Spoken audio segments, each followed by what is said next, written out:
अऊज़ु बिल्लाहि मिनश्शैतानिर्रजीम बिस्मिल्लाहिर्रहमानिर्रहीम अल्लाहुम्मा सल्लि अला मुहम्मदिन व आले मुहम्मद व अज्जिल फरजहुम।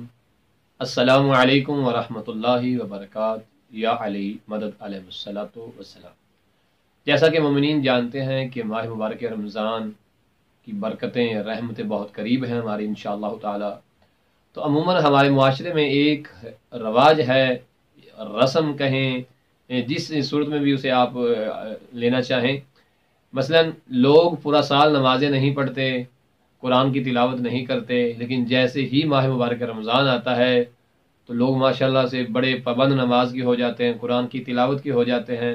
बहरहाल खुदा अपनी बारगाह में कबूल मंजूर फरमाए और उन्हें मज़ीद पूरा साल ही परवरदिगार की बंदगी की तौफीक दे। तो हमने सोचा है कि माह मुबारक रमज़ान के आगाज़ से पहले चंद ऐसे फ़िक़ही मसाइल ज़िक्र किए जाएँ जो रोज़मर्रा हमारी ज़िंदगी में पाए जाते हैं, जिनकी हमें ज़रूरत महसूस होती है। बिलख़ुसूस माह मुबारक रमज़ान में नमाज और कुरान के अतबार से हम इस मौजू को इंशाअल्लाह शुरू करना चाह रहे हैं।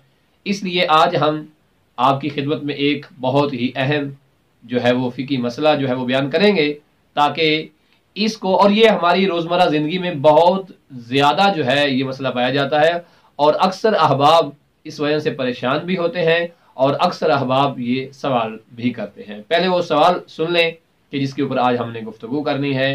क्या मर्द और औरत एक कमरे में नमाज पढ़ सकते हैं या नहीं? क्या मर्द और औरत दोनों बैक वक्त एक साथ नमाज पढ़ सकते हैं या नहीं? तो मैं कोशिश करूंगा कि आसान लफ्ज़ों में अपने नाज़रीन और सामीन को इस मुश्किल से निजात दिलवा सकूं। देखें, मर्द और औरत, चाहे वो बहन भाई हैं, चाहे वो मियाँ बीवी हैं, या इसके अलावा कोई और औरत जो गैर महरम है, इसमें फ़र्क नहीं है कि वो महरम है या गैर महरम। मौजू ये है कि आया दोनों एक कमरे में या दोनों एक साथ नमाज पढ़ सकते हैं या नमाज नहीं पढ़ सकते। तो याद रहे, औरत मर्द के बराबर में खड़े होकर या मर्द के आगे खड़े होकर बैक वक्त नमाज नहीं पढ़ सकती।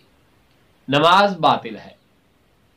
ना ही दाएं खड़ी होकर पढ़ सकती है, ना ही बाएं खड़ी होकर पढ़ सकती है, ना ही आगे खड़ी होकर खातून नमाज पढ़ सकती है, इस सूरत में कि मर्द भी नमाज पढ़ रहा हो और औरत भी नमाज पढ़ रही हो। हाँ, मर्द पढ़ चुका है, खातून ने शुरू की है, नमाज दुरुस्त है।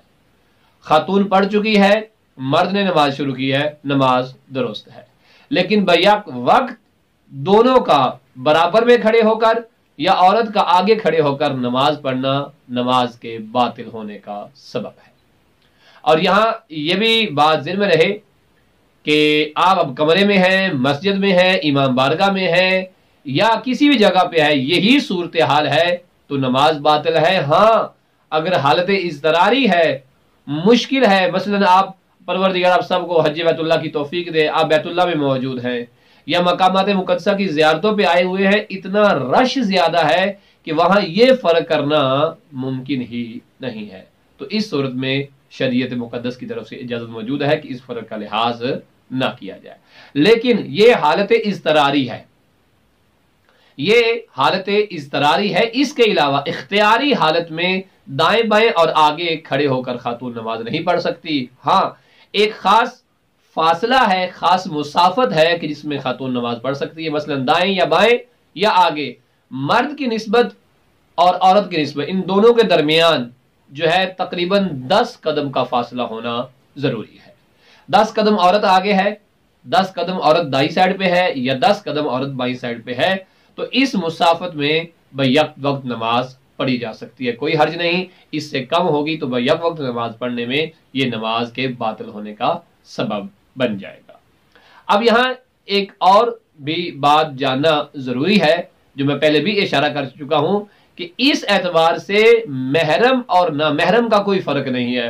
मतलब बंदा कि मैं अपनी माँ के बराबर खड़े होकर नमाज पढ़ रहा हूँ या अपनी बहन के बराबर खड़े होकर नमाज पढ़ रहा हूँ या बीवी के बराबर खड़े होकर नमाज पढ़ रहा हूँ या बेटी के बराबर खड़े होकर नमाज पढ़ रहा हूँ, लिहाजा ये मेरे महरम रिश्ते हैं तो नमाज पे कोई असर नहीं होगा। नहीं, औरत बेमाना औरत, मर्द बेमाना मर्द, یہ دونوں بیک وقت ایک ساتھ کھڑے ہو کر نماز نہیں پڑھ سکتے۔ آگے دائیں بائیں 10 قدم کا فاصلہ ہو تو ٹھیک ہے، اس سے کم ہے تو نماز باطل ہے۔